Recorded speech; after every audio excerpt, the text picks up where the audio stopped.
Folks, hello and welcome to Tavern Chat.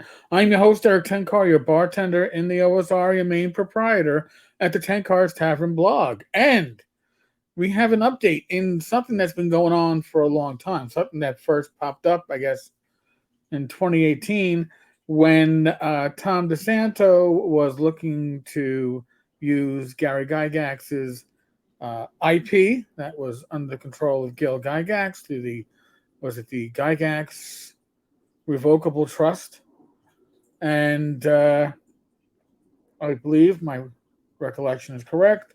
He wanted Luke involved in the project. Gail said, "No effing way is Luke going to make a penny off this project." There were issues, and then Tom stepped away. And I had heard at the time, the rumor was that there was a will involved that had not been uh, filed, had not been brought to probate. So Luke made an announcement. Because by the way, this will has come out. This will has been going through the courts out in Wisconsin, and it is slowly playing out. And it is playing out to where it actually goes to trial. Uh, the 19th, today's the 17th as I record this, so April 19th through the 21st, Wednesday through Friday, if it requires that much time. And Luke shared this earlier on Facebook. I could use your prayers and best wishes this week. I am heading back to Wisconsin tonight to go to trial to establish that the will discovered by Tom DeSanto in 2018 while he was researching my dad's IP is a valid last will and testament. This has been ongoing for over 3 years. I didn't even realize it was that long. I just knew it was a sizable amount of time. And actually, the filing corresponds with Gil Gygax having the collectible collection, the gaming collection of Gary's assessed for sale. And the first part of that collection was assessed at well over $50,000, if my memory serves me right. And it was shortly after that that the will got filed. So it looks like that 50,000 is important as we come further in Luke's posting. This has been ongoing for over 3 years, been very stressful, and cost a lot of money. Let me say, legal actions, lawsuits, whatever, dealing with the courts, dealing with lawyers is not cheap. Going back to Luke. I've paid all the costs to this point, and no, I'm not wealthy. I joined the Army at 18 and sent myself to college. He also started as a private and got commissioned. That's pretty impressive. The tactics, and this isn't just in this case, I've seen this, the tactics have been to delay and claim there is no value in this state, which seems blatantly false to me. Again, Paul Stormberg, I believe, is the one that was doing the assessment of the collection, and he valued it, that first part of the collection, at over $50K. So I'm guessing $50K is where Wisconsin puts like a floor on wills. I guess if it's under $50K, it's not worth filing. If it's over $50K, it is. And that doesn't include the actual IP. We're talking about physical stuff here too. So if the estate is shown to be over $50K, ordered to probate, and the will recognized, I am just one of 6 children. What Luke is basically saying is he doesn't hold any special place in who will benefit from this. All the children will benefit from this if the will is found to be valid and goes to probate. This is not about money.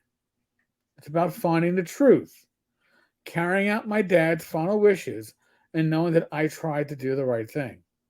Some things are worth fighting for, even if the risks are high, and reward only a sense of justice. Now, I wish Luke and the children a lot of luck. Now, as far as I understand, as it was explained to me, my God, back in 2015, from none other than Gail herself, or somebody associated with Gail. Can never tell on social media who's typing for who. But that the revocable trust was what was managing the IP and the property of Gary's, and the Gygax Memorial Fund was the nonprofit in charge of the fund. Now, the fund is interesting because I've heard a rumor about the fund.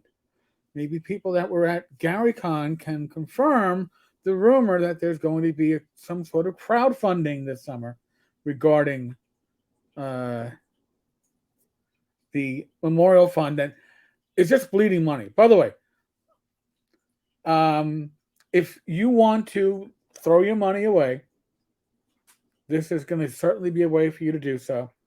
Um, the memorial fund has been bleeding money for years, has not been taken seriously by anybody involved in it for years. When the fund takes in $10 in a year, and I can do a video just showing the tax returns. I think I'll do that. I'll put up something together and we can look at the Gygax Memorial Fund's tax returns for like the last decade, and you can see that the money is not coming in, bleeding away, but now there's a new vision. Now there's a vision because, well, maybe people have forgotten that the prior vision wasn't so great. So again, I'm hearing rumors, they're well sourced, that this was being discussed at GaryCon pretty much openly. And if so, if you've heard this, please PM me or Tenkar on Facebook, email me, tenkars.tavern@gmail.com. Let me know what you know, because I'd like to get in front of this.